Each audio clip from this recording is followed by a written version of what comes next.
Halo rekan-rekan mahasiswa semua, di video kali ini kita akan memasuki teori pengantar untuk bab 3 dari praktikum pengendalian proses, yaitu penentuan fungsi hantar sistem pengendali.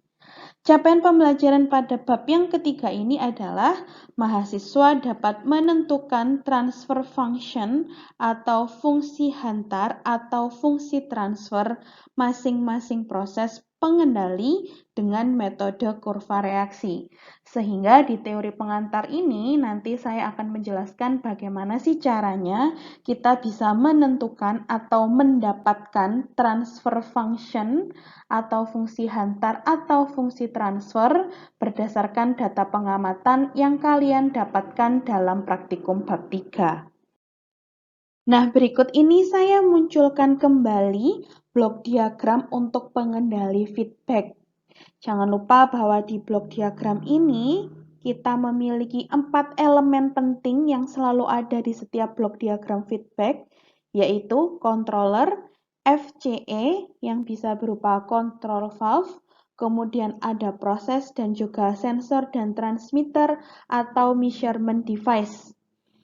Masing-masing elemen, baik itu controller, FCE, proses, dan juga measurement device, memiliki input dan outputnya sendiri-sendiri. Input variabel dan juga output variabelnya sendiri-sendiri. Contohnya, untuk controller yang menjadi input adalah error dan outputnya adalah %PO. %PO yaitu percent power output atau bisa kita sebut sebagai sinyal kendali yang dihasilkan oleh controller. Kemudian untuk FCE yang menjadi inputan adalah %PO dan outputnya adalah manipulated variable, dan untuk proses yang menjadi input adalah hasil penjumlahan disturbance dan juga manipulated variable, sedangkan outputnya adalah PV atau proses variable. Sedangkan untuk alat ukur atau measurement device atau sensor dan transmitter sebagai inputan adalah PV dan outputnya adalah suatu measurement sinyal atau suatu sinyal standar. Di bab 2 kemarin, kalian mempelajari hubungan input dan output untuk satu elemen saja, yaitu FCE, Final Control Element, yang berupa control valve. Dalam percobaan atau praktikum di laboratorium, control valve yang kalian gunakan adalah pneumatic control valve. Ada yang air to open, ada yang air to close. Karena kita hanya meninjau FCE saja atau control valve-nya saja, maka FCE itu kan juga punya input dan output variabel. Untuk FCE, input variabelnya adalah %PO atau sinyal kendali, sedangkan output variabelnya adalah manipulated variable atau MV. Hal ini bisa kamu cek kembali di blok diagram yang lengkap. Kita cek ya di sini. Yang saya lingkari berwarna biru itu adalah inputan dari FCE dan outputnya adalah manipulated variable. Sehingga kalau saya potong segini saja akan menjadi diagram blok yang di bawah. Itu adalah bab 2. Nah, kalau di bab 3 kita ada satu tambahan elemen, yaitu bukan hanya FCE, tetapi ada proses atau alat proses. Maka kalau dari diagram bloknya seperti ini, ya, akan saya ringkas dengan diagram blok yang bawah. Sehingga yang menjadi input adalah %PO dan outputnya adalah %PV. Jadi, FCE dan juga proses kita gabung, kita amati menjadi satu elemen atau satu kesatuan.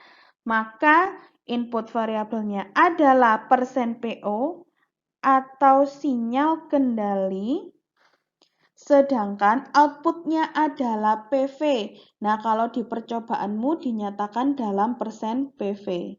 Nah, di sini disturbance-nya tidak digunakan, sehingga di diagram blok yang bawah, disturbance-nya sudah saya hapus. Jadi, kita tidak menggunakan disturbance di bab yang ketiga ini.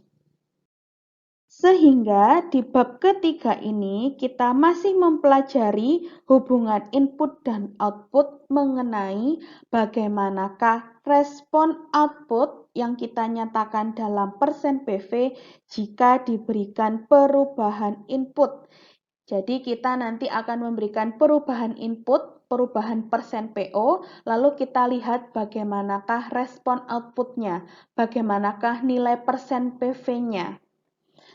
Sehingga untuk mengetahui bagaimanakah hubungan input dan output mengenai perubahan inputan terhadap respon output, bagaimana hubungan sebab dan akibat tersebut ya, sebabnya adalah perubahan input, akibatnya adalah perubahan persen PV. Hal tersebut bisa diketahui dengan menyusun fungsi transfer yang punya simbol GS. Ya, S di sini itu menunjukkan bahwa persamaan ini ditulis dalam persamaan Laplace. Di kelas 1 kalian sudah diajarkan transformasi Laplace. Nah, fungsi transfer ini dinyatakan dalam persamaan Laplace. Fungsi transfer atau fungsi hantar punya simbol GS. GS itu adalah perbandingan output terhadap input. Output S terhadap input S. Output kita sebut sebagai Y dan input kita sebut sebagai X.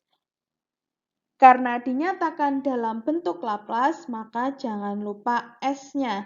Sehingga singkatnya GS bisa ditulis sebagai YS per XS, di mana YS-nya adalah output dan XS-nya adalah input. Maka, jika saya sambungkan dengan diagram blok yang atas, yang menjadi inputan adalah persen PO, sehingga persen PO kita sebut sebagai XS, dan outputnya adalah persen PV, sehingga persen PV-nya kita sebut sebagai YS. Seperti yang sudah saya sebutkan sebelumnya, bahwa fungsi transfer itu digunakan untuk mengetahui bagaimana hubungan input dan output mengenai perubahan input. Jadi kita akan memberikan perubahan input, lalu kita amati bagaimanakah respon outputnya, bagaimanakah nilai outputnya, bagaimanakah nilai persen PV-nya. Sehingga untuk mendapatkan fungsi transfer, kita harus melakukan perubahan input kan, sesuai dengan penjelasan yang saya sampaikan sebelumnya. Bagaimanakah caranya supaya kita mendapatkan data-data untuk menyusun sebuah fungsi transfer? Nah, kalau di praktikum, yang pertama nanti kalian akan diminta menginputkan nilai persen PO1. Contohnya, PO1-nya adalah 40%. Maka kalian akan diminta menginputkan nilai 40%. Kemudian, kalian akan mendapatkan persen PV1. Persen PV1 adalah PV yang konstan pada saat kalian menginputkan persen PO1. Jadi begitu kalian menginputkan persen PO1-nya 40%, pasti akan ada misalnya di aras, maka airnya akan memasuki reservoir. Kamu tunggu sampai didapatkan persen PV yang konstan. Ketika mendapatkan persen PV yang konstan, kita sebut persen PV itu sebagai persen PV1. Angkanya sama ya, karena PO-nya PO1, maka kita mendapatkan persen PV1. Persen PV1 adalah PV konstan pada saat persen PO1. Setelah kamu mendapatkan persen PV1 atau persen PV yang konstan, jangan lupa untuk dicatat berapakah persen PV1-nya. Kemudian, seperti yang sudah saya sampaikan sebelumnya, bahwa kamu ini ingin tahu bagaimanakah respon outputnya atau bagaimana sih persen PV-nya kalau inputnya kita ubah. Nah, kamu sebelumnya sudah menginputkan nilai persen PO1, sudah mendapatkan persen PV1. Setelah dapat persen PV1, kamu diminta memberikan perubahan persen PO. Sebelumnya persen PO1, kamu ubah ke persen PO2. Misalnya diketahui kamu harus memberikan perubahan persen PO sebesar 20%, berarti persen PO2-mu adalah 60%. Kamu ganti dari 40%, kamu ganti persen PO-nya langsung ke 60%. Setelah kamu mengganti persen PO1 ke persen PO2 dari 40 ke 60, langsung kamu nyalakan stopwatch. Kemudian catatlah perubahan persen PV-nya sampai didapatkan persen PV yang konstan. Catat persen PV sampai dapat persen PV yang konstan. Persen PV yang konstan tadi kita sebut sebagai persen PV 2. Kenapa angkanya 2? Karena persen PV ini dihasilkan saat kita menginputkan persen PO 2. Jadi sama ya simbolnya. Persen PO1 menghasilkan persen PV1, persen PO2 menghasilkan persen PV2. Bedanya di mana? Bedanya adalah ketika kalian menghasilkan persen PV1, kalian tidak perlu mencatat nilai persen PV-nya setiap waktu. Tapi ketika kalian menghasilkan persen PV2, kalian diminta mencatat persen PV setiap waktunya. Contoh, di alat aras nanti kalian akan diminta mencatat persen PV-nya per 5 detik. Nah, hal tersebut kamu lakukan, jadi lakukan pencatatan sampai didapatkan persen PV yang konstan.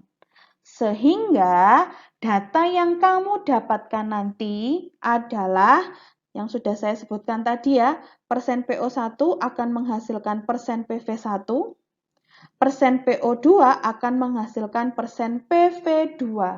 Selain itu, kalian akan mendapatkan nilai persen PV setiap waktu sampai didapatkan persen PV2 atau sampai didapatkan PV yang konstan. Nah, dari nilai persen PV setiap waktu ini, kalian nanti akan diminta membuat grafik persen PV terhadap waktu. Jadi bikin grafik seperti ini, sumbu X-nya adalah waktu, satuannya bisa second, bisa menit, sumbu Y-nya adalah persen PV. Dari grafik ini, kalian akan bisa menentukan bagaimanakah fungsi transfernya atau bagaimanakah GS-nya. Perubahan input yang kita lakukan pada bab ketiga ini untuk mengetahui bagaimana sih sistem kita merespon adanya perubahan yang kita berikan. Sebaik apa sih sistem kita dalam merespon perubahan tersebut dan bagaimanakah outputnya setelah diberikan perubahan input. Perubahan input sendiri memiliki 3 macam. Jadi perubahan input dapat diberikan dengan melakukan fungsi step atau fungsi impuls atau fungsi rem. Maka nanti grafiknya bentuknya akan seperti ini. Masing-masing fungsi memiliki grafik tersendiri. Beda dari step, impuls, dan juga rem adalah kalau step input secara tiba-tiba kita menginputkan perubahan input dengan nilai yang konstan. Jadi setelah kita memberikan satu nilai input, kemudian tiba-tiba kita ganti nilai inputnya. Untuk impuls input, nah di sini dituliskan adalah kita memberikan perubahan input dengan waktu yang singkat sampai akhirnya inputnya kembali ke semula. Untuk rem input, di sini dituliskan bahwa inputnya bermula di satu titik, kemudian nilai inputnya terus meningkat. Di sini dituliskan ya, increasing at constant rate. Misalnya persen PO1-nya adalah 5%, misal input pertama dimulai di 5%, kemudian seiring berjalannya waktu persen PO-nya terus bertambah. Itu adalah fungsi rem. Nah, untuk yang bab ketiga ini, perubahan input yang kita gunakan adalah fungsi step. Kita menggunakan perubahan input fungsi step, yaitu secara tiba-tiba kita mengganti inputnya. Secara tiba-tiba kita mengganti nilai inputnya. Nanti kurva inputnya bentuknya akan seperti ini. Ya, sehingga untuk T kurang dari 0, inputannya adalah 0, ini ya. Kemudian untuk T lebih besar sama dengan 0, inputannya berubah menjadi 1. Ditunjukkan dari grafik. Misalnya grafiknya tidak seperti ini, tapi seperti yang berwarna merah. Oke, dimulainya dari yang warna merah ya. Maka T kurang dari 0, inputnya adalah 0, sedangkan T lebih besar dari 0, inputnya kita anggap sama dengan 1. Jadi di sini yang diperhatikan adalah deltanya atau perubahan inputnya atau selisih perubahan inputnya. Sehingga untuk fungsi step, untuk awalannya selalu dimulai dari 0. Oke, jadi tidak peduli di sini angkanya berapa, tapi untuk T kurang dari 0 selalu dianggapnya 0 inputnya. Nah, di praktikum kita akan mencari fungsi transfer untuk orde yang pertama atau bisa disingkat sebagai FTOP, fungsi transfer orde pertama. Simbolnya GS. GS merupakan perbandingan output dan input atau YS per XS. Nah, setelah dari penjelasan yang saya sampaikan tadi, dapat kita simpulkan bahwa fungsi transfer atau GS itu digunakan untuk mencari hubungan antara dua variabel, variabel input dan output, atau lebih tepatnya hubungan antara sebab dan bagaimana akibatnya atau efeknya. Kita ingin mencari bagaimana efek dari perubahan input yang kita berikan. Yang kedua, dari fungsi transfer, kita bisa mendeskripsikan karakter dari prosesnya. Karakter prosesnya dinamis ya, karena kita tiba-tiba memberikan perubahan, maka kita nanti bisa cek bagaimana output terhadap waktu. Nah, perubahan yang dihasilkan output terhadap waktu tadi, itu merupakan salah satu ciri proses dinamis, yaitu berubah setiap waktunya. Dan yang ketiga adalah kita akan mempelajari bagaimana sih perilaku proses dengan cara merubah input kita, dan kita akan melihat sendiri atau kita akan mengetahui bagaimana respon outputnya. Nah, 3 poin ini adalah rangkuman dari apa yang sudah saya jelaskan, mulai dari apa itu fungsi transfer, GS itu apa, bagaimana cara memberikan perubahan input, dan bagaimana respon outputnya. Semua yang saya jelaskan di awal tadi itu disimpulkan di slide ini. Jadi kita akan mencari bagaimana sih hubungan atau bagaimana sih respon output terhadap perubahan input yang kita berikan. Bagaimana nilai persen PV per waktunya ketika kita memberikan perbedaan persen PO atau membuat persen PO-nya berubah dari persen PO1 menjadi persen PO2. Nah, fungsi transfer orde pertama ini punya dua jenis persamaan. Jadi ada fungsi hantar atau fungsi transfer orde pertama saja, dan ada yang fungsi hantar orde pertama dengan datetime. Jadi bedanya di sini ya, di persamaan 1 itu tanpa datetime, sedangkan untuk persamaan 2 dengan datetime. Bedanya ada di mana? Nah, persamaannya akan seperti ini. Jadi kalau di slide sebelumnya, dituliskan bahwa GS itu YS per XS ya.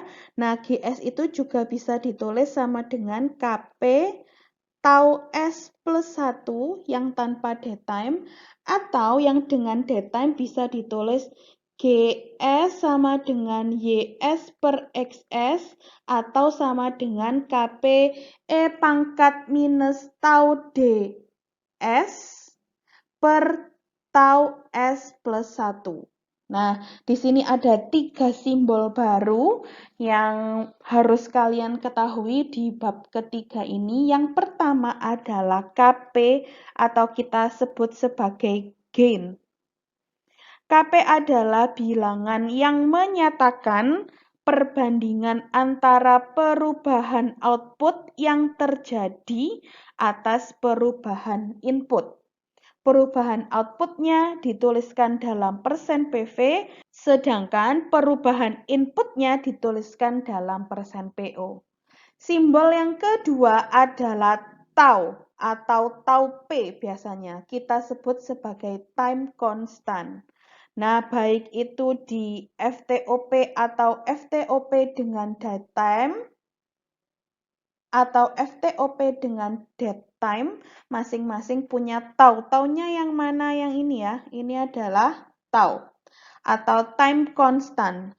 Time constant adalah waktu yang dibutuhkan proses atau output atau persen PV untuk mencapai steady state atau kondisi konstan ya, setelah dilakukan perubahan input. Jadi, tau bisa diketahui kalau kamu sudah melakukan perubahan input. Setelah kamu mengubah persen PO1 ke persen PO2, baru kamu bisa mengetahui berapakah taunya atau waktu yang digunakan untuk mencapai PV yang konstan. Simbol yang ketiga adalah tau D atau theta biasanya. Kita sebut sebagai dead time atau waktu mati. Dead time adalah tenggang waktu yang dibutuhkan proses untuk mengeluarkan perubahan output setelah terjadi perubahan input. Misalnya, kalian menginputkan nilai persen PO1, ya, saya tulis di sini, persen PO1-nya adalah 30%, kemudian kalian dapat persen PV1-nya adalah 50%. Kemudian kamu kan harus melakukan perubahan persen PO. Kamu ubah PO-nya ke 50%. Harusnya ketika kamu melakukan perubahan PO, PV-nya sudah nggak lagi 50%, tapi berubah menyesuaikan persen PO yang kita inputkan. Tapi terkadang ada proses yang butuh waktu atau ada proses yang ada datetime-nya. Jadi setelah kamu kasih perubahan input, persen PV-nya masih tetap di 50. 50, 5 detik kemudian masih 50, 10 detik kemudian masih 50, baru di detik ke-15 dia merespon, PV-nya mulai berubah ke 53, ke 57, atau ke 60. Nah, 15 detik dia stuck tadi di angka yang sama dengan PV1, itu kita sebut sebagai dead time atau tenggat waktu yang diperlukan proses untuk merespon adanya perubahan input.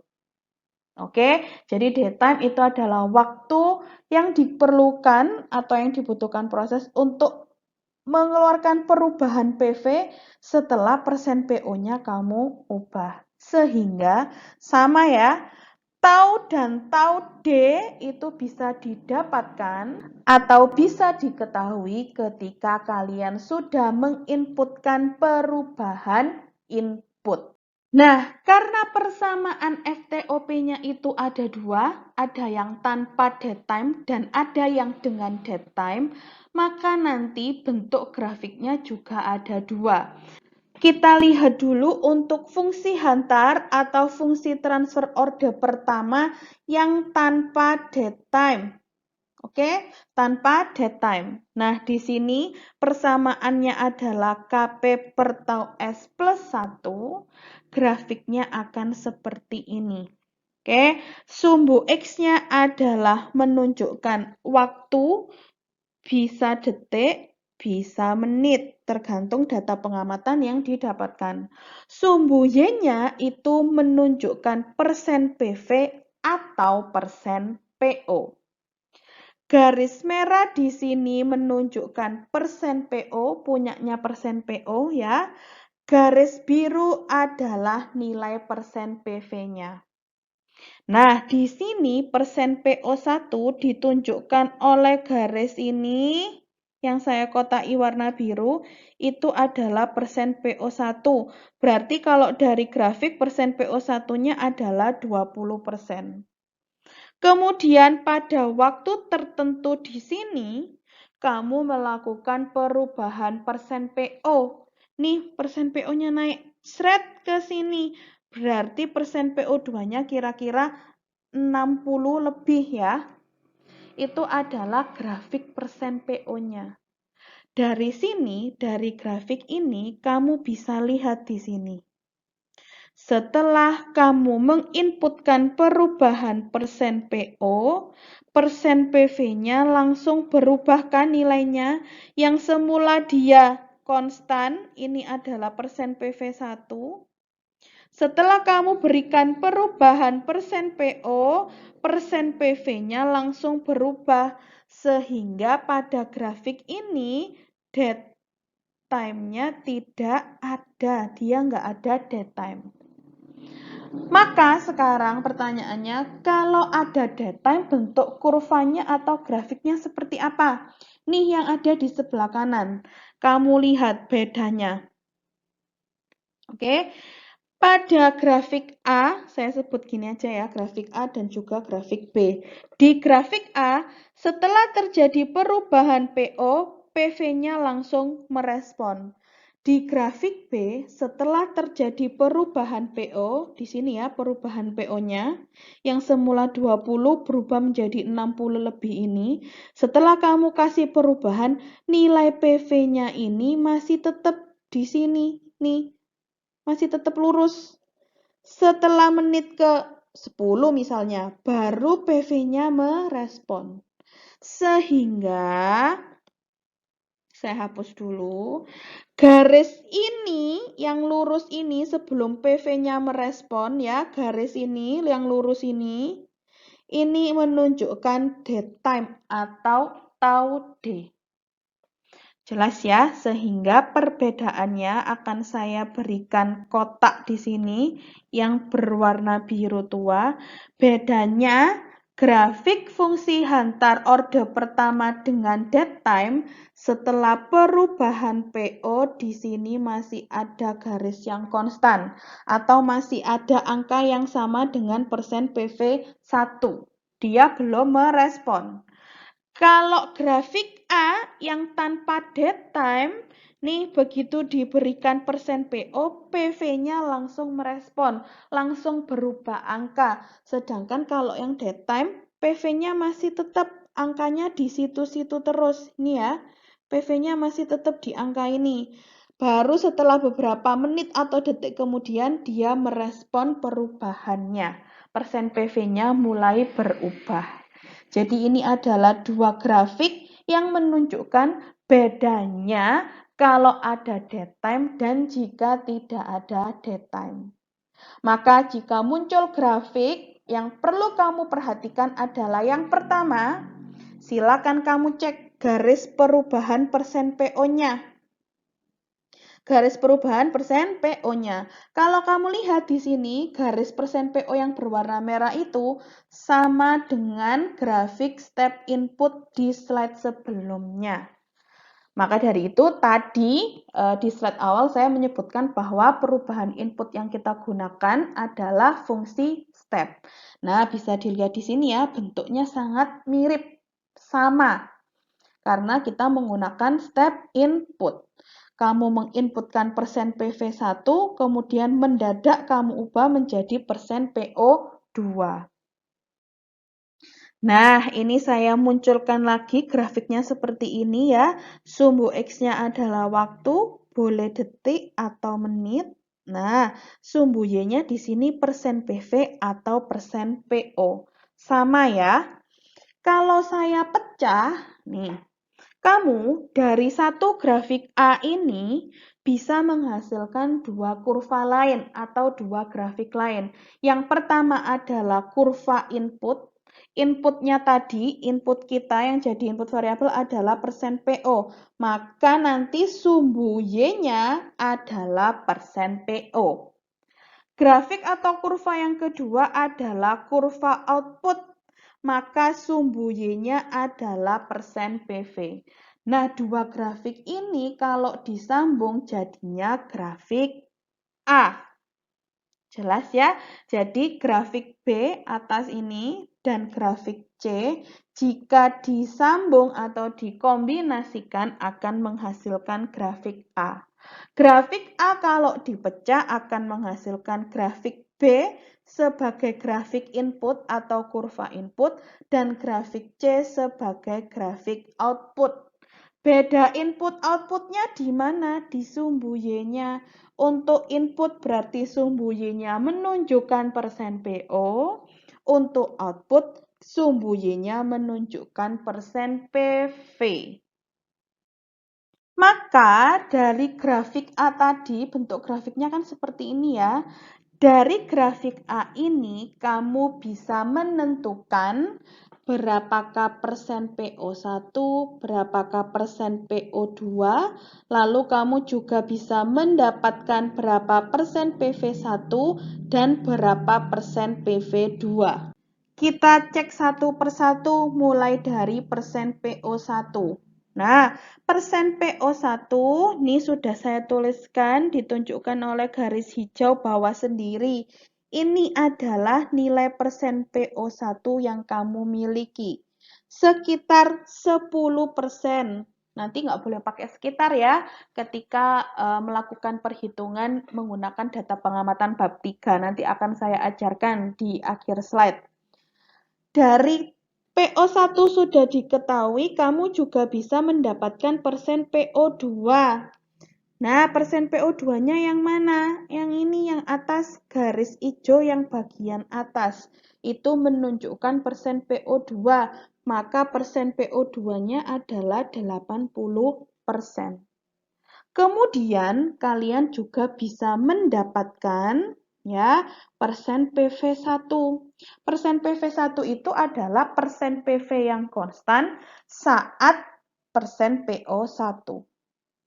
Oke, saat persen PO1 itu berarti yang ini ya, ini adalah miliknya persen PO1. Maka nilai ini, garis yang saya kotai warna biru, disambung dengan garis kuning tadi, menunjukkan nilai persen PV. Sehingga persen PV1-nya bisa jadi sekitar 25%. Nah, ini saya pakai kira-kira saja. Selanjutnya, ini saya hapus dulu biar tidak terlalu banyak garis. Selanjutnya, setelah dapat persen PV1, kamu bisa dapat persen PV2. Caranya adalah persen PV2 didapatkan ketika kamu menginputkan nilai persen PO2. Nah, sekarang persen PV2-nya berarti sekitar ini ya, yang saya kasih kotak berwarna biru. Di saat titik-titik ini, garis putus-putus, di sini saat kamu memberikan perubahan persen PO. Maka setelah garis merah ke kanan itu adalah nilai persen PV untuk persen PO2.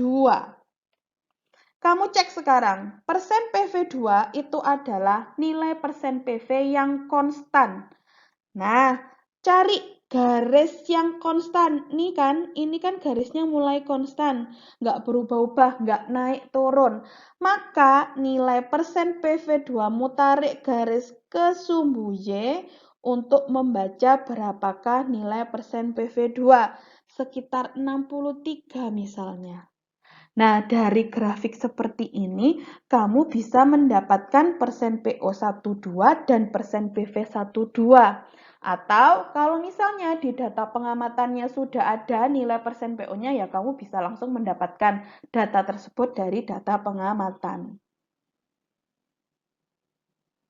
Kemudian, setelah kalian mengetahui persen PO1 sampai persen PV2, kamu bisa cek di sini. Saya hapus dulu. Dari grafik A ini, kamu bisa langsung tahu apakah grafik ini nanti fungsi hantarnya ada dead time atau tidak ada dead time. Nah, kita cek sekarang ya.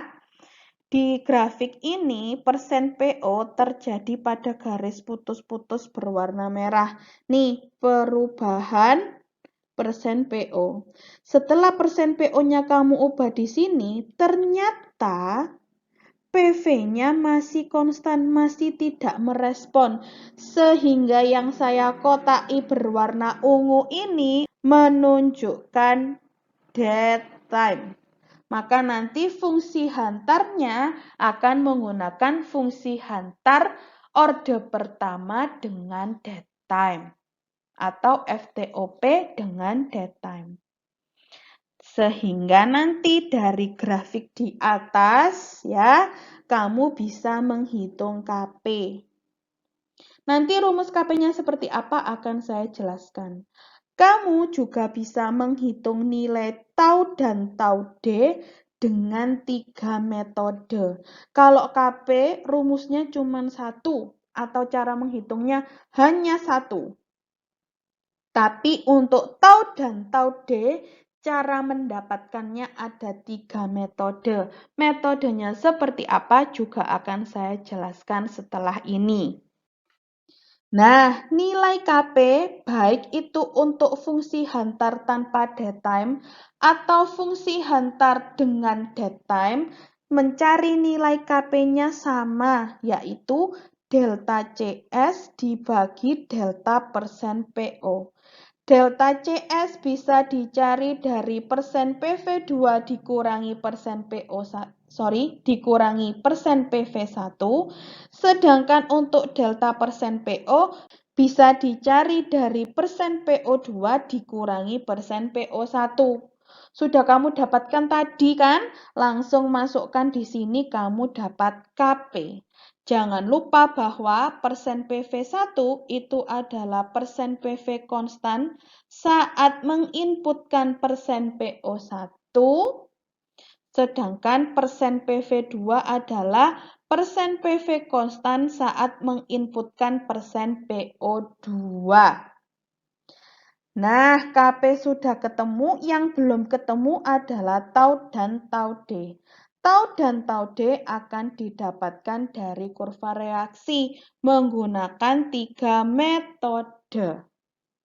Kita akan masuk ke metode yang pertama. Jadi ada 3 metode, nanti setiap metodenya saya akan membahas 2 jenis. Metode 1 dibahas dengan dead time dan tanpa dead time. Metode 2 akan saya bahas yang tanpa dead time dan dengan dead time. Begitupun yang metode ketiga akan saya bahas FTOP tanpa dead time dan FTOP dengan dead time. Kita akan masuk ke metode 1 dulu, di sini tanpa dead time. Sehingga ini ya kuncinya, perubahan persen PO berubah, maka persen PV-nya langsung merespon. Kalau saya pecah jadi 2, grafiknya akan seperti ini.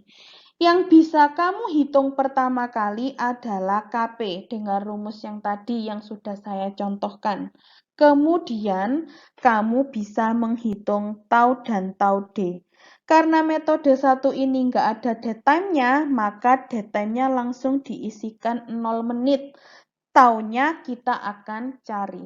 Nah, karena tau dan tau D ini tadi kan waktu konstan dan waktu mati. Namanya saja waktu, berarti dia punya satuan menit atau detik.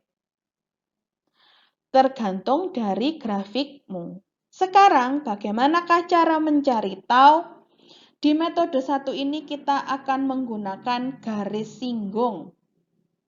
Nah, yang pertama untuk memudahkan, kalian bikin garis dulu yang menghubungkan persen PO dan persen PV ya di sini. Saya buat garis seperti ini supaya mudah kalian memahaminya. Kemudian, kamu bikin garis berwarna kuning. Garis berwarna kuning ini setara atau sama dengan persen PV2. Setelah itu, buatlah garis singgung berwarna hijau. Garis singgung berwarna hijau. Mulainya adalah dari titik perubahan persen PO atau kita sebut sebagai titik belok di sini. Kamu tarik garis sampai ke garis persen PV2.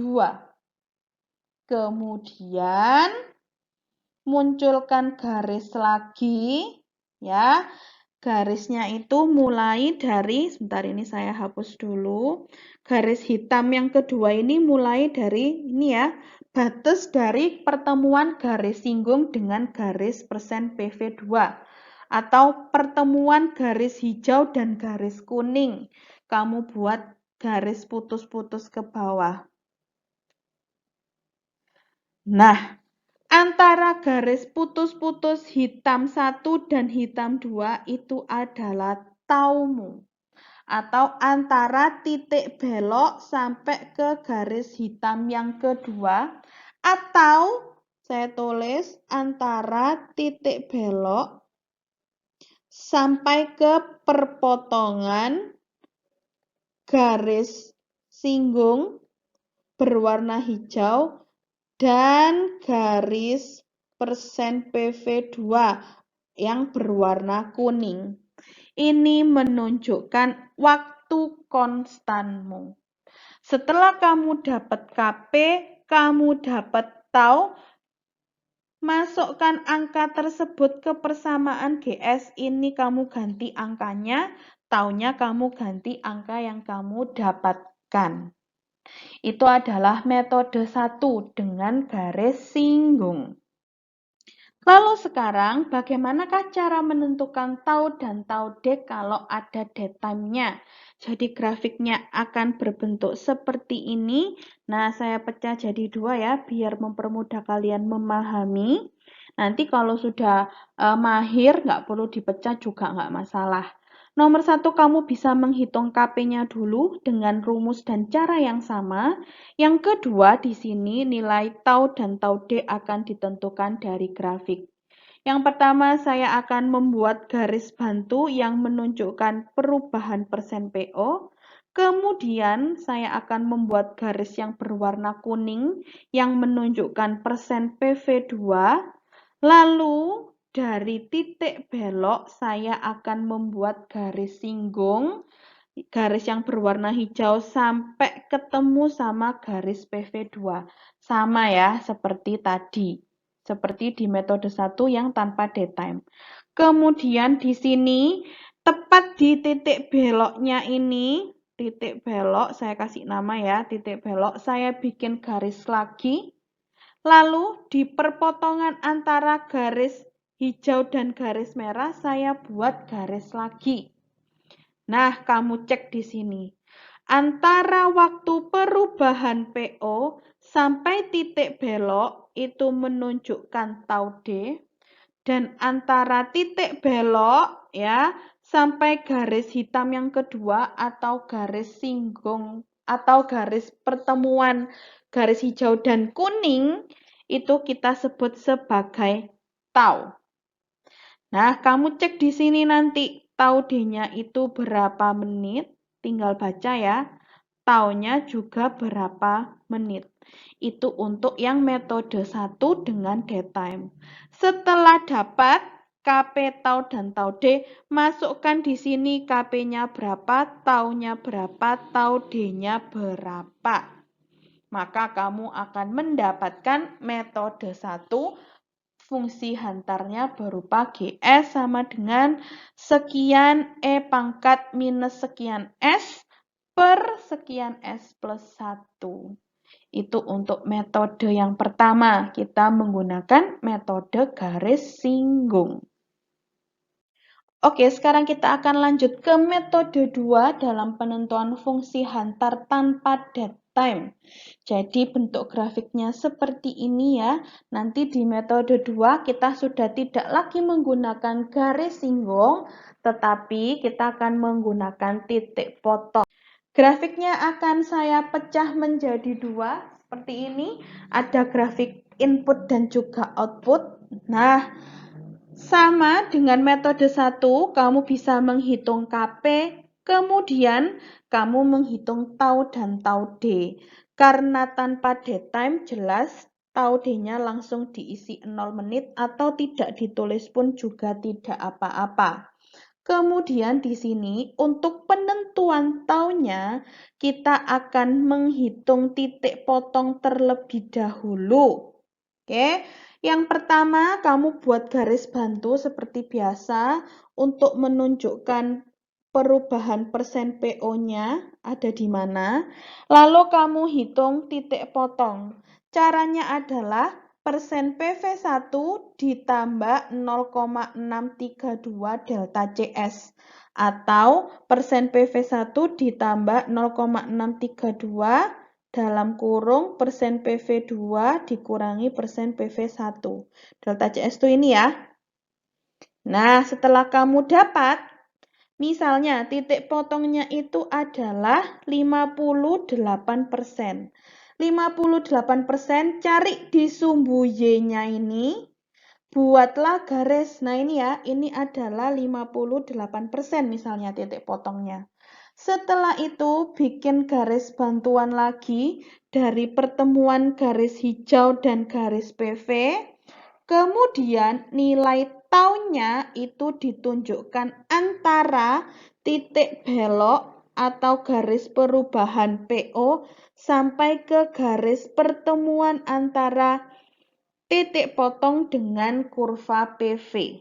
Ini adalah taunya. Cari berapa taunya dalam satuan menit atau detik, pokoknya satuan waktu. Nah, nilai KP dan tau yang sudah didapatkan, masukkan ke persamaan fungsi transfer. Jangan sampai lupa. Itu adalah metode 2, penentuan fungsi hantar tanpa dead time menggunakan bantuan titik potong. Oke, jadi di sini titik potong itu punya rumus, saya tulis ya, persen PV1 ditambah delta C 0,632 delta CS.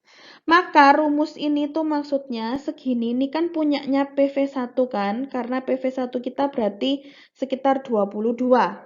0,632 delta CS-nya adalah sekian ini. Ini adalah 0,632 delta CS. Delta CS-nya yang mana? Delta CS-nya itu dari PV2 dikurangi PV1 kan? Ini adalah delta CS. Sekian ini adalah 0,632-nya. Seperti itu arti dari titik potong. Nah, untuk metode 2 dengan dead time ya sekarang sama persis caranya, cuman di sini kalau tadi itu enggak ada ini kan, tidak ada garis ini, garis dead time-nya. Kalau sekarang ada dead time-nya. Maka setelah kamu bikin garis bantu untuk menunjukkan perubahan persen PO ya, titik beloknya itu yang ini. Dari garis bantu perubahan persen PO sampai ke titik belok itu menunjukkan tau D. Oke, nah dari titik belok sampai ke garis 0,632 delta CS itu menunjukkan taunya. Sama persis caranya dengan yang metode kedua, tapi di sini bedanya nih ya, lihat di gambar atas nih, bedanya di sini. Bedanya ada dead time-nya. Dead time-nya tidak dicari dari titik potong. Oke, tapi cek dari perubahan persen PO terhadap respon PV-nya. Kapan respon PV-nya mulai berubah atau ada perubahan persen PV. Nah, KP tau dan tau D yang kamu dapatkan sama. Masukkan ke persamaan GS untuk dead time. Kita akan lanjut ke metode 3 fungsi hantar tanpa datetime. Ya, saya munculkan lagi 2 grafiknya, lalu bikin garis bantu yang menunjukkan perubahan persen PO. Kemudian kamu bisa menghitung KP seperti biasa. Nah, di sini tau dan tau D-nya menggunakan rumus. Yang pertama, kamu harus cari T1 atau titik potong 1 pakai rumus seperti ini. Oke. Nah, hasilnya nanti cari di sumbu persen PV berapa T1-nya. Misalnya di garis yang berwarna hijau, maka buat garis bantu lagi. Ntar ini saya hapus dulu biar nggak bingungi ya. Oke, garis bantu yang berwarna hitam itu adalah perpotongan dari garis hijau milik 0,283 delta CS terhadap perpotongan dengan kurva persen PV. Setelah dapat T1, maka kamu cari T2. Caranya adalah persen PV1 ditambah 0,632 delta CS. Plotkan juga di grafik ada garis hijau yang kedua. Perpotongan antara garis hijau dengan kurva PV, tarik lagi garis ke bawah sebagai garis bantu. Maka di sini kamu akan diminta menentukan T1 dan T2. T1 dan T2 yang mana? Nah, garis titik belok dengan 0,283 itu menunjukkan T1 sekian ini. Untuk garis dari titik belok ke 0,632 itu menunjukkan T2. Kamu cari T1-nya berapa detik atau menit, T2-nya juga berapa detik atau menit. Setelah itu, berarti ini yang poin ketiga ini satuannya menit ya. Maka dari T1 dan T2 yang sudah diketahui, kamu bisa menghitung tau. Caranya adalah 3/2 T2 dikurangi T1. Nanti dapat juga dalam satuan menit. Di sini tidak ada tau D, maka datetime-nya tidak perlu dihitung. Masukkan nilai KP dan tau yang diketahui ke persamaan fungsi hantarnya.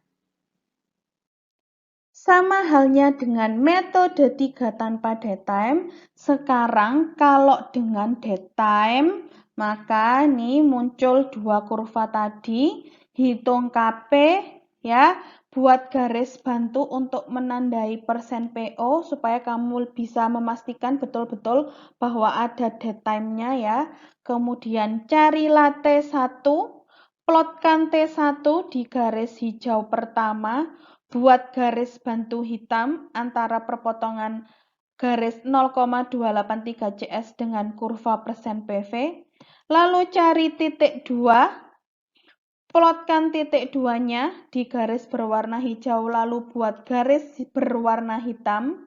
Yang kedua, garis bantu kedua antara pertemuan dari garis 0,632 dan kurva PV. Lalu kamu cari berapakah waktu T1 dan T2-nya. Oke, T1-nya dari titik belok sampai garis bantu pertama, T2-nya dari titik belok sampai garis bantu kedua. Cari dalam waktu menit, kemudian taunya bisa kamu hitung pakai 3/2 T2 dikurangi T1, sama seperti yang tadi. Nah, di sini tau D-nya dihitung dari T2 dikurangi tau. Jadi baik tau dan tau D diketahui dengan cara perhitungan dengan menggunakan bantuan titik potong 1 dan titik potong 2. Baik, kita akan masuk ke contoh pengerjaan. Di sini nanti untuk contoh pengerjaannya saya akan melampirkan 2 grafik. Grafik yang kiri itu grafik tanpa datetime, sedangkan grafik yang kanan adalah dengan datetime. Tahu dari mana ada atau tidaknya datetime? Nah, silakan nanti kamu amati di sini. Garis merah yang baru saya tambahkan itu adalah garis yang menunjukkan adanya perubahan persen PO.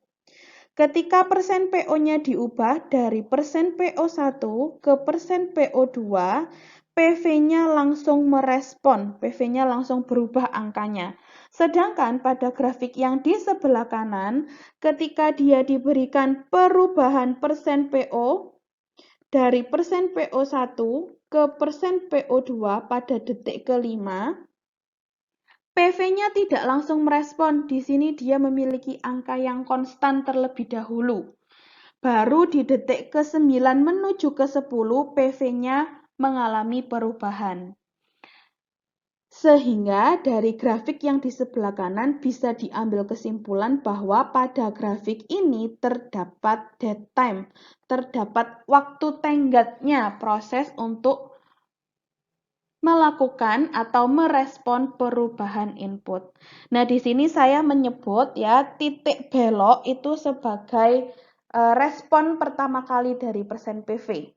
Oke, kalau di grafik kiri yang tanpa dead time, titik beloknya itu sama dengan garis perubahan PO, sedangkan untuk yang grafik sebelah kanan, titik beloknya tidak sama dengan grafik perubahan persen PO-nya atau garis persen PO-nya. Jadi titik belok adalah titik pertama kali persen PV mengalami perubahan atau ada perubahan nilai dari persen PV. Dari dua grafik ini, grafik kiri dan kanan, kalian akan mengerjakan metode 1 sampai metode 3. Oke, kita akan memasuki metode yang pertama tanpa dead time. Di sini sudah ada grafiknya, kemudian di sini ada penggaris virtual ya. Yang pertama bisa kamu lakukan adalah menghitung KP.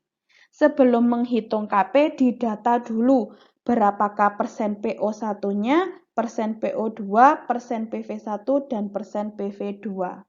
Persen PO1 ditunjukkan oleh garis yang berwarna hijau. Ya, ini ya yang saya tulis di sini, persen PO1. Persen PO2-nya ada di bagian atas. Nah, persen PV1-nya itu ada di garis yang berwarna hijau juga, sudah saya tulis sebagai persen PV1. Dan persen PV2-nya ada di bagian atas. Dari sumbu Y nanti kamu bisa membaca berapakah persen PO1, persen PV1-nya, lalu persen PO2 dan persen PV2-nya. Kemudian, setelah semua nilai persen PO dan persen PV diketahui, kamu bisa menghitung KP. Rumusnya adalah delta CS dibagi persen PO. Delta CS-nya bisa dicari dari persen PV2 dikurangi persen PV1. Delta persen PO-nya bisa dicari dari persen PO2 dikurangi persen PO1. Masukkan angka yang diketahui, maka kamu akan mendapatkan KP-nya sebesar 0,815. Kemudian, kalian akan menentukan tau. Nah, untuk bisa menentukan tau atau time constant, buatlah terlebih dahulu garis persen PV2 yang berwarna orange ini ya. Oke, kamu buat garis PV2, kemudian dari titik belok buatlah garis singgung. Namun sebelum membuat garis singgung, ini kamu panjangkan dulu garis perubahan persen PO-nya pakai garis yang berwarna hitam. Saya buleti warna merah di bagian bawah. Kemudian buatlah garis singgung dari titik belok ya, menyentuh kurva PV sampai menyentuh atau berpotongan dengan garis orange atau garis PV2. Nah, itu ada garis yang berwarna hijau. Nah, perpotongan dari garis hijau dan garis kuning, saya lingkari berwarna biru ini, buatlah garis bantunya berwarna hitam. Nih, saya berikan titik berwarna biru di bagian bawah. Maka antara titik merah dan titik biru di bagian bawah di sumbu X itu menunjukkan nilai taumu. Oke, ini adalah nilai tau. Kemudian bagaimanakah cara yang paling tepat menentukan nilai taunya? Jadi kamu bisa langsung membaca ya di situ kira-kira waktunya berapa untuk taunya. Tapi ada cara yang lebih tepat yaitu kita menggunakan skala. Jadi di sini ada penggaris, nanti penggarisnya silakan diarahkan. Kamu baca dari titik merah ke titik biru ini berapa sentimeter. Oke. Nah, caranya adalah sekarang kamu ukur dari 0 ke 5 detik ini itu ada berapa senti. Setelah saya ukur 0 sampai 5 berarti ada 5 detik ya. 5 detik itu diwakili oleh 1,4 cm. Oke, itu didapatkan dari grafik ini. Tinggal kamu ukur saja kotaknya. Per 5 detik segini ini itu adalah 1,4 cm. Taumu setelah saya ukur itu hanya 1,3 cm. Maka taunya sebesar 1,3 cm itu mewakili 4,64 detik. Oke, gunakan data 5 detik 1,4 cm ini untuk mendapatkan angka 4,64 detik. Itu adalah cara yang paling tepat untuk menghitung tau jika kalian menggunakan grafik dari Excel. Kemudian nanti setelah KP-nya ketemu, taunya ketemu, masukkan ke persamaan GS KP per tau S plus 1. Maka GS-nya adalah 0,815 per taunya adalah 4,64 S plus 1. Itu adalah cara metode 1 dalam penentuan KP dan juga tau.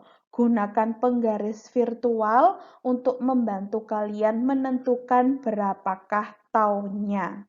Lalu gunakanlah bantuan skala dari grafiknya. Nah, sekarang dengan cara yang sama, kalian bisa menentukan KP tau dan tau D untuk metode 1 dengan date time. Pertama, tentukan dulu PO1, PO2, PV1, PV2 sama seperti cara sebelumnya. Kemudian hitunglah nilai KP, cara menghitungnya juga sama persis. Kemudian sekarang buatlah garis persen PV2 sama ya kayak tadi. Lalu di sini kamu buat garis bantu berwarna hitam. Kemudian dari titik belok buatlah garis singgung berwarna hijau. Untuk mempermudah menentukan titik belok, kamu bisa menambahkan garis bantu lagi. Ini yang saya lingkari, garis bantu berwarna hitam. Oke, saya hapus dulu. Dari titik belok yang sudah kita tandai tadi, buat garis singgung berwarna hijau. Garis singgung hijaunya harus sampai memotong garis yang berwarna kuning atau harus sampai memotong garis PV2. Setelah itu buatlah bantuan lagi, buat garis bantu berwarna hitam. Maka dari garis titik belok ke garis bantu terakhir itu adalah taumu, sama seperti metode sebelumnya. Dan dari garis bantu perubahan persen PO sampai titik belok adalah tau D-mu. Kemudian dengan cara yang sama, pakai skala dan penggaris, tentukanlah waktu untuk time constant dan date time. 5 detik diwakili oleh 1,4 cm. Di sini taumu, sekian ya taunya, kamu ukur berapa senti. Ternyata 1,5 cm. Maka taunya adalah 5,357 detik. Sedangkan tau D-nya yang segini ini ya, kamu ukur juga berapa senti pakai penggaris virtual ini. Ternyata 1 cm, sehingga tau D-nya adalah 3,571 detik. Oke, setelah metode 1 selesai, kita akan geser ke metode kedua, penentuan fungsi transfer. Menggunakan metode 2 di sini tanpa date time, grafiknya sama. seperti yang saya bahas di metode 1, tapi sekarang dengan grafik yang sama kita selesaikan menggunakan metode kedua untuk menentukan taunya. Yang pertama, sama caranya kamu diminta menentukan nanti persen PO1, 2, persen PV1, 2, kemudian hitunglah KP dengan cara yang sama, rumus yang sama. Karena cara dan rumus yang sama, grafiknya sama, maka nggak perlu ngitung ulang ya, tinggal tulis aja lagi hasilnya. Kemudian di sini, untuk menentukan taunya, kita harus menghitung titik potong. Titik potongnya bisa dihitung dari persen PV1 ditambah 0,632 delta CS. Delta CS itu adalah persen PV2 dikurangi persen PV1. Berarti 93 dikurangi 40. Makanya di sini muncul angka 53. Ketemu titik potongnya adalah 73,496%. Maka di sumbu Y ini kamu cari kira-kira nanti 73,496% itu ada di mana untuk membuat titik potongnya. Supaya lebih valid, supaya lebih meyakinkan, maka gunakan skala kembali. Di sumbu Y, setiap satu kotak ini nilainya kan 10%. Nah, satu kotak ini kalau saya ukur pakai penggaris virtual itu sebesar 1,3 cm. Karena milikmu itu adalah 73,49%, kita balik, kita cari ya berapa sentimeternya, ternyata 9,5 cm. Maka nanti buatlah titik potong di sumbu Y itu dengan panjang 9,5 cm. Oke, sebelum kita cari 9,5 cm, kamu buat dulu garis persen PV2 sama seperti sebelumnya. Lalu, buat garis bantu ya. Di sini kamu bisa membuat garis bantu untuk menandai di manakah persen perubahan PO. Nah, di sini kamu mulai plot titik potong yang sudah kamu hitung. Tadi kan 9,5 cm, maka arahkan penggaris ke sumbu Y segini ini, nih yang saya kasih kurung kurawal itu harus 9,5 cm. Jadi gunakan bantuan penggaris untuk menentukan titik potong. Sebentar, saya hapus supaya garisnya tidak terlalu banyak. Kemudian,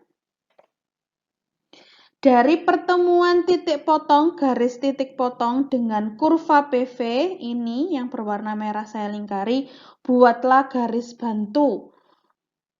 Dari garis bantu tersebut sampai ke titik belok atau perubahan persen PO atau respon pertama kali dari persen PV adalah tau. Kita sebut sebagai tau.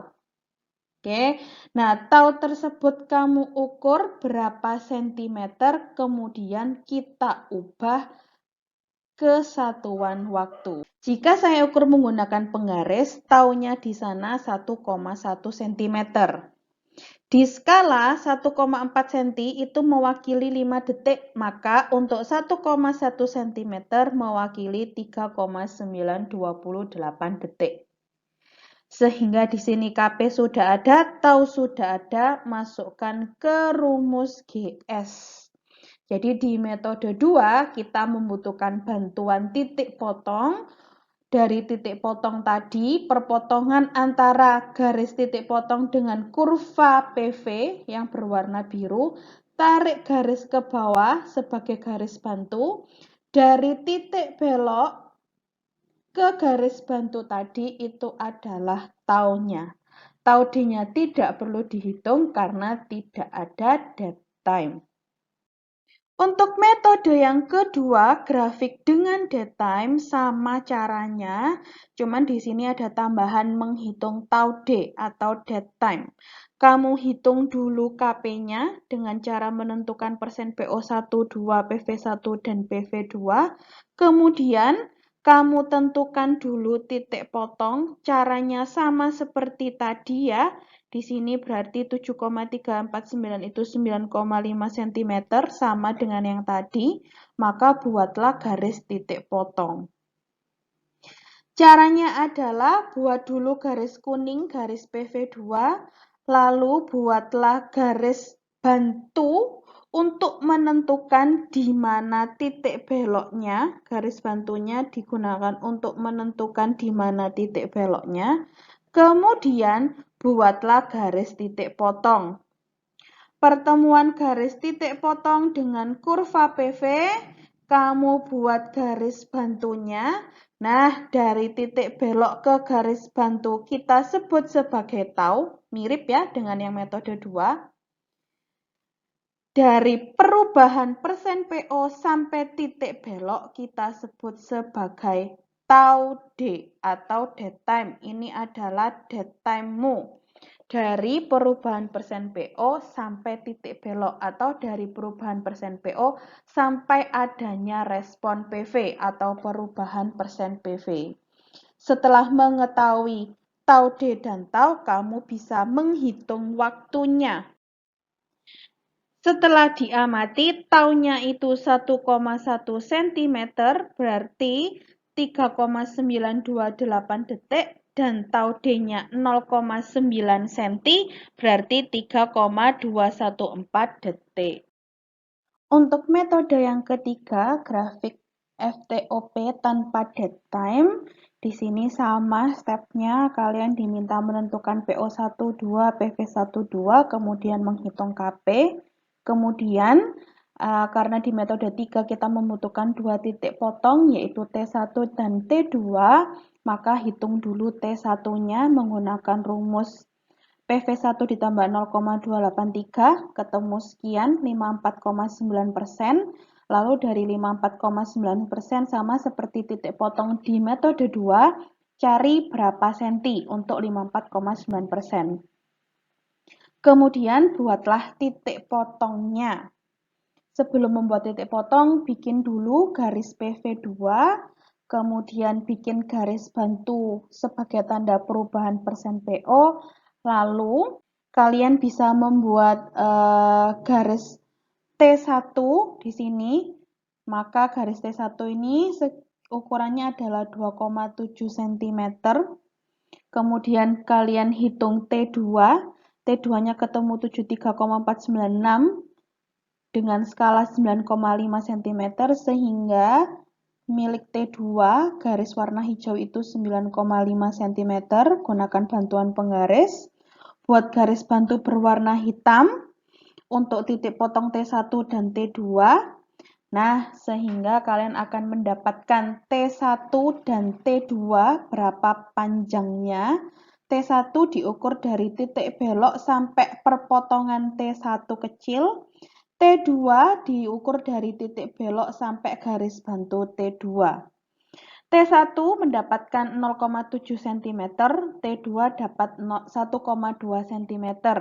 Dari cm ini kita ubah dengan skala ke satuan waktu, sehingga untuk T1 didapatkan 2,5 detik dan T2 didapatkan 4,28 detik. Setelah mendapatkan T1 dan T2 dalam satuan waktu, kalian bisa menghitung tau atau time constant dengan cara 3/2 dikali T2 min T1 ketemu 2,67, kemudian masukkan nilai KP dan tau ke persamaan GS. Hal yang sama bisa kalian lakukan dalam menentukan tau dan tau D untuk metode ketiga dengan dead time. Buat dulu data dulu PO dan PV-nya, hitung KP, kemudian hitung kedua titik T1 dan T2. Setelah dapat persen T1 dan T2, lalu cari berapa sentimeter. Sentimeter yang dihitung itu digunakan untuk mempermudah kalian dalam menggambar titik potong T1 dan T2. Kemudian buat garis PV2, buat garis bantu untuk menentukan titik beloknya di mana. Kemudian buatlah garis T1 dan juga T2. Di sini T1 itu sebesar 7,2 cm dari titik 0 dan T2 sebesar 9,5 cm dari titik 0. Kalian akan mendapatkan jarak T1 dan T2. T1 diukur dari titik belok sampai garis bantu yang pertama, sedangkan T2 diukur dari titik belok sampai garis bantu yang kedua. Didapatkan T1 0,7 cm mewakili 2,5 detik. Lalu T2-nya 1,2 cm untuk 4,28 detik. Masukkan ke rumus 3/2 T2 min T1 dapat nilai tau. Kemudian kalian bisa menghitung dead time atau tau D-nya pakai T2 min tau. Dapat tau D-nya 1,61 per detik. Nah, silakan masukkan ke persamaan GS sama dengan KP E pangkat min tau DS, tau S plus 1.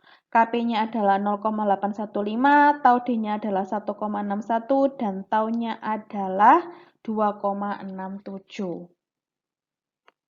Nah, nanti selama praktikum, kalian itu akan mendapatkan data pengamatan. Data pengamatannya didapatkan untuk persen PO2, lalu kalian akan mencatat data pengamatan sampai didapatkan persen PV2. Sehingga nanti ketika membuat grafiknya nanti bentuknya mungkin seperti ini atau grafiknya mungkin seperti ini.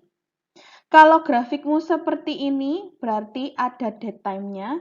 Tapi kalau grafiknya seperti di kanan, maka tidak ada dead time-nya.